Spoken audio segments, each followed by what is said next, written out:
For Sunday, April 26, 2015, from my neck of the woods, my hometown, the state of Michigan. Are you ready for this? Welcome to the New World Order.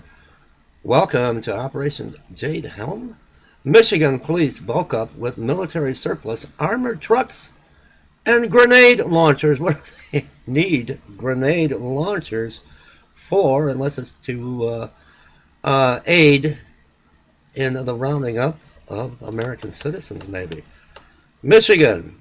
Some call it the militarization of police. Local police chiefs and sheriffs say they're just keeping up with the New World Order, with the Joneses. Whatever the spin, it's clear many West Michigan police agencies have become better equipped to handle both violent incidents and disasters thanks to the United States military. Since about 1990, police have been able to acquire military surplus through the federal government via the 1033 program.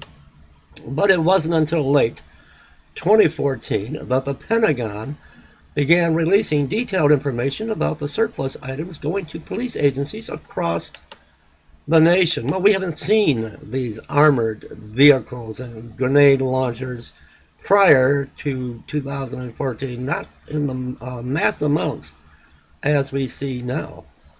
The chaos in Ferguson, Missouri, as heavily armed police using armored equipment clashed with protesters over the Michael Brown shooting last year, led to calls for transparency about police agencies and their military surplus. In Michigan, what the data showed was a large release of armored vehicles going to law enforcement, mostly between 2011 and 2014. Even before the unrest in Ferguson, the American Civil Liberties Union last June raised concerns about police using surplus SWAT-type vehicles for seemingly routine operation. To see the military surplus items police in Michigan are selecting, check the database below. The costs shown are what the military paid for the equipment when it was first purchased. I'll give you the link to this so you can check that out. In West Michigan, the most expensive and noticeable items snagged by police agencies are Humvees and the more hulking mine-resistant ambush-protected vehicles. I'm sorry, I need your comments. I need your opinion on this, but I can't see any other need for this type of military might, military equipment, unless there's total chaos, a total uprising in the streets of the United States of America, every state uprising against the government and to control the masses and to round the people up and put them in detainment facilities, also known as FEMA camps. So far, deputies have used the 55,000-pound vehicle just a couple of times. Well, I think they're going to get some training and some practice come July 15 through September 15th, Operation Jade Helm. And Allegan County Undersheriff Frank Baker contends each time was justified.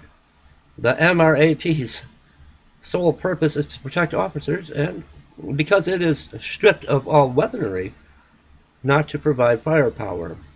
In December, deputies used it to approach a man who had stolen a pickup and taken a rifle from a barn and pointed it at others, and then eventually drove the pickup into a cornfield near Shelbyville as police closed in. We were able to use the MRAP to drive right up to him and negotiate, Baker said. Is that with a bullet in the back, maybe?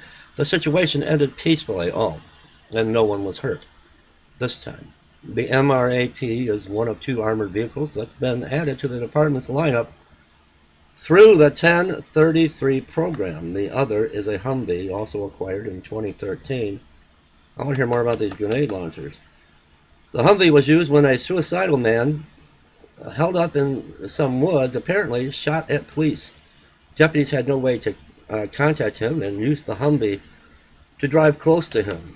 Allegan County Sheriff's Sergeant Corey Hunt said having the Humvee likely saved the man's life because deputies found him all but incoherent and hypothermia was setting in. Had we not had an armed vehicle, we wouldn't have approached him, Hunt said. Police agencies receive the surplus equipment for free. For free.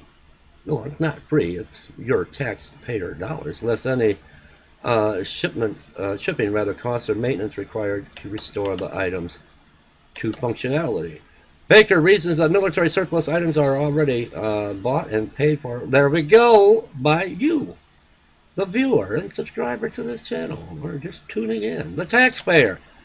If police agencies don't take this, the equipment is going to be shredded. He said, I don't think so. It's probably going to go over to Iran. It's probably going to be airlifted and dropped to aid ISIS. And I'll put the link to this below. Let me have your comments and what you think about this. I have done videos in the past. We were out with our ministry, our homeless ministry, and we were at various festivals throughout Michigan and and I've recorded these type of vehicles here. No fear whatsoever. Put your trust in Jesus Christ. Leave me comments, everyone.